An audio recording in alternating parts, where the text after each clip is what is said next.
There is a before and there is an after, and the line between them is you.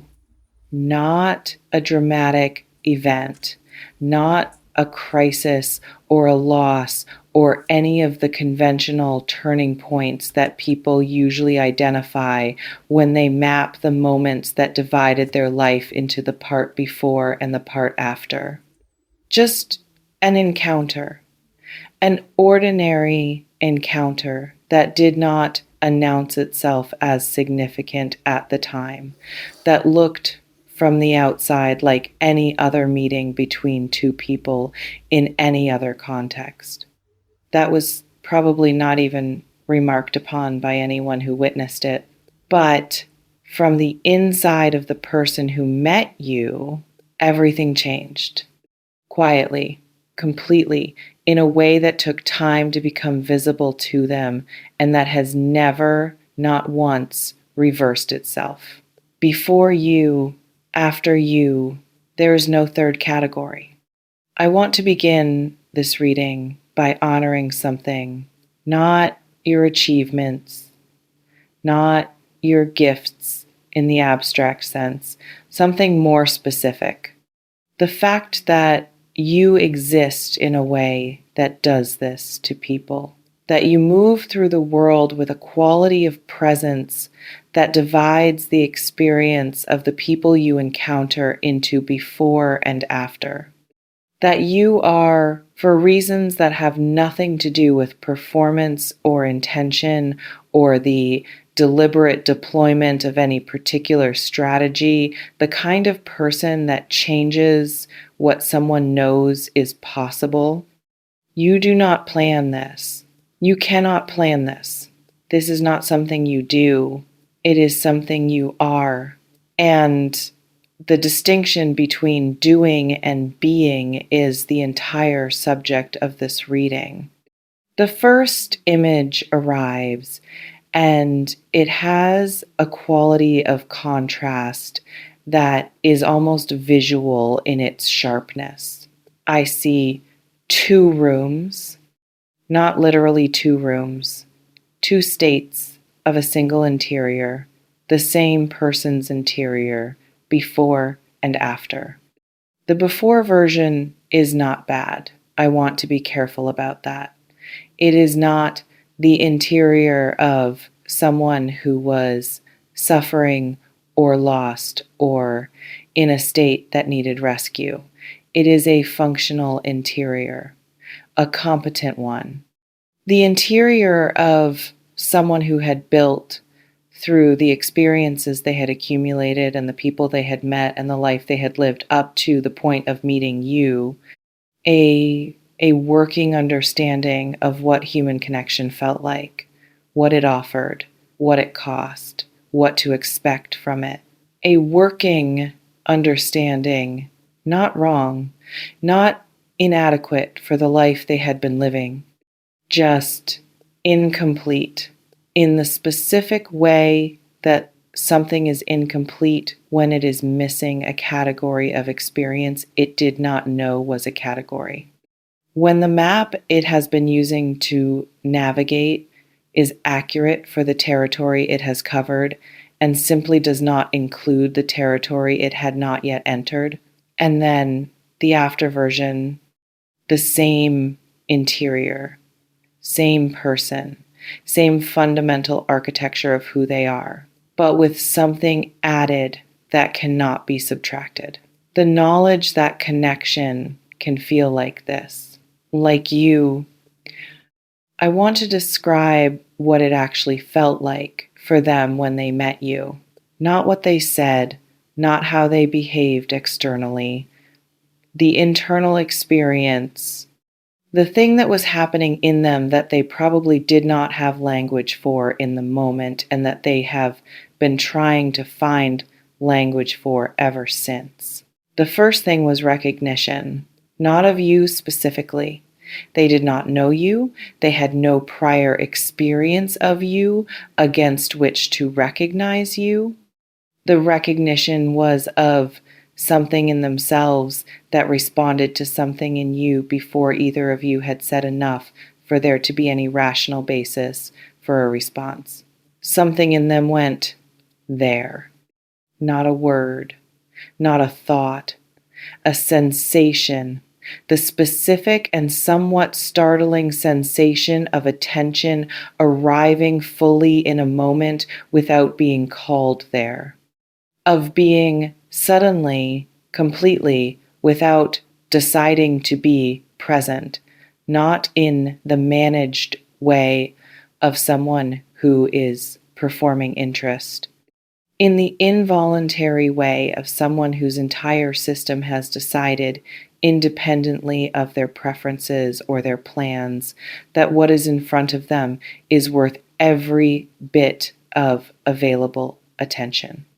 The second thing was disorientation, because recognition without context is disorienting, because feeling something clearly without understanding what you are feeling or why you are feeling it or what you are supposed to do with what you are feeling is not comfortable, because they had met a lot of people, many people. And the meeting of people, while sometimes pleasant and occasionally meaningful, had never produced this specific and particular experience of being entirely, involuntarily, helplessly present. And then the third thing, the beginning of the understanding that something had shifted, not fully formed, not articulate, not something they could have said out loud in that first encounter or even in the days immediately following, but present, the earliest form of the awareness that would eventually, over time, develop into what it has become. Nothing is the same now. Let me talk about the lot of people part, because it matters. Because it is the context without which the significance of meeting you cannot be fully understood.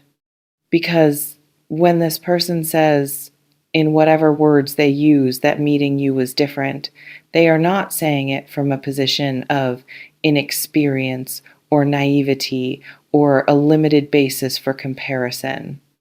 They have a basis for comparison. They have met people who were interesting, people who were attractive in the conventional sense, people who were impressive, accomplished, socially skilled, good in conversation, capable of creating warmth in an interaction, able to generate the feelings that human beings generate in each other when they are at their social best. They have met those people multiple times. And while those meetings produced the things they produced, while they resulted in the connections and the relationships and the experiences that constitute a lived life, none of them produced the specific thing that meeting you produced. None of them divided the interior into before and after. None of them installed a category of experience that had not previously existed. None of them made the working understanding feel suddenly and permanently incomplete. You did, not because you tried harder, not because you were performing at a higher level, because you are a different kind of thing from what they had encountered before. Because the frequency you operate at is not one they had been exposed to. Because what you bring to a space, the specific and unrepeatable and entirely natural quality of your presence, is not something that exists on a scale of more or less of what they had already known. It is something else entirely, and you cannot unknow something else entirely once you have known it. Tell me in the comments whether you have ever had this experience from the other side. Whether you have ever met someone and felt, not thought, felt that something in your understanding of what connection could be had just been permanently updated, where the person you were before the encounter and the person you were after it were not the same person in a way you could not fully articulate but could absolutely feel. I want to know if you recognize this experience, because what this person is going through, the before and after quality of meeting you, is something that some of you have also experienced in other contexts, with other people. And recognizing it from your own experience will help you understand the full weight of what is happening in them. I see a second image now, and it is one of the most elegant things that has come through in this entire series. I see a compass, old, well used, the kind that has been consulted so many times that the glass over the face is slightly worn, that the mechanism has the particular feel of something that has been trusted repeatedly. A working compass, one that has been navigating reliably for a long time. And this compass is doing something unusual. It is still pointing north. But north, for this compass, has moved not in the way of a compass malfunction, in the way of a fundamental recalibration. As if the magnetic field that this compass has been orienting to its entire working life has shifted imperceptibly but permanently in the direction of something new. As if true north for this particular instrument now corresponds to a different point than it did before. And this compass does not know how to want to point anywhere other than true north. So it points where it now points, which is you. The recalibration happened when they met you. It was not chosen. Magnetic fields do not ask permission. True north does not negotiate. The compass simply began pointing where it now points and has not stopped and will not stop, because that is what compasses do when they have found their north. They orient consistently without the need to decide to. I want to speak about what nothing is the same actually encompasses, because it is easy to hear those words and understand them in the romantic dimension, and only in the romantic dimension. And the romantic dimension is real and it is present in this energy. But nothing is the same is larger than that. Their relationship to what they expect from a connection has changed. They can no longer accept the working understanding as sufficient. They know the working understanding is incomplete because they have the data point of what complete feels like. And that data point, once existing, cannot be made non-existent, cannot be unlearned, cannot be set aside in the way of something that was merely pleasant and from which it is possible to move on. It is a benchmark now, an internal benchmark against which everything else is measured, not cruelly, not with the intention of measuring, but inevitably, the way the body, once having tasted something it needed, knows the taste and registers its absence when the absence is there. They taste the absence. Every time, in every interaction that does not carry your frequency, in every connection that is fine, pleasant, functional, the way connections that are not you are fine and pleasant and functional, without being what you are. They taste the absence.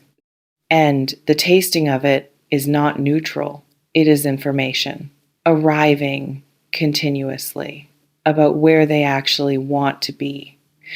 The third image that comes through is the most personal image in this reading. I see this person alone in the ordinary solitude of a life that continues in all its practical and logistical reality, regardless of the interior revolution that has been underway since meeting you, doing the things the day requires, moving through the hours with the competence they have always had, functioning by every external measure completely normally. And in a quiet moment, in the space between one necessary thing and the next, something surfaces, not dramatically, just surfaces, the specific quality of what it felt like to be in your presence. Not a memory exactly, more immediate than a memory, the body's version of the record. The cellular registration of what it felt like to be near you, how the air in your proximity was different from the air outside it, how the quality of their own attention changed when it was aimed at you, how time in those moments behaved differently from how it behaved in any other context, slower, more dense, more itself, somehow, as if the presence of someone fully inhabiting their own existence produces a corresponding fullness in the existence of whoever is near them. And in the surfacing of this, something very simple, a clarity that does not require language. I want to be where that is again. Not a plan, not a strategy, not even fully a conscious thought, the simplest possible expression of a direction toward you, always, now, and without the need to decide it. Toward you. I want to say something to you now that is not about this person's experience of you. It is about your experience of yourself. Because you have a relationship with your own impact on people that is not always accurate, you tend, in the characteristically Virgo way, to underestimate it, to register the evidence of it partially, to receive the information that you have affected someone significantly, and then immediately begin looking for the alternative explanation, the simpler explanation, the one that does not require you to sit fully in the reality of what you are and what your presence in someone's life produces. The alternative explanations are not available here. What this person experienced when they met you is not explainable by anything other than what it actually was. The specific quality of your presence, the particular frequency of your being, the unrepeatable and entirely genuine and absolutely not something you could have manufactured quality of what you brought into the encounter simply by being entirely yourself in it, that is what changed everything for them. That is what divided their interior into before and after. That is what installed the benchmark and recalibrated the compass and made the working understanding permanently, irreversibly insufficient. You, as you are, without modification, without performance, without any of the additions or subtractions that you sometimes apply to yourself in the belief that the unmodified version requires improvement before it is ready for the world. The unmodified version is the one that did this. The unmodified version is the one that nothing has been the same since. Let me close this reading with the simplest possible statement of what this energy is pointing toward. You changed someone not by trying to, by showing up, by being present in an encounter with the full and natural and entirely unself-conscious quality of presence that is simply how you exist when you are not performing anything for anyone. And that person, having been changed, is not going back, cannot go back. Not because there is anything preventing a return to the before, but because the before no longer exists as a livable place, because a compass that has found true north cannot pretend that north is somewhere else. Because an interior that has been divided by an encounter cannot undivide itself by an act of will. The division is permanent. The before and after are permanent. You are the line between them. You always will be. And somewhere in the quiet of an ordinary moment in a life that continues around the revolution you caused in it, this person is feeling that truth without needing to say it, without needing it confirmed, just feeling it. The way you feel something that has become so fundamental to your understanding of your own experience that it no longer feels like a thought. It feels like the truth. And the truth is, they met a lot of people. Then they met you. And nothing has been the same since. Nothing.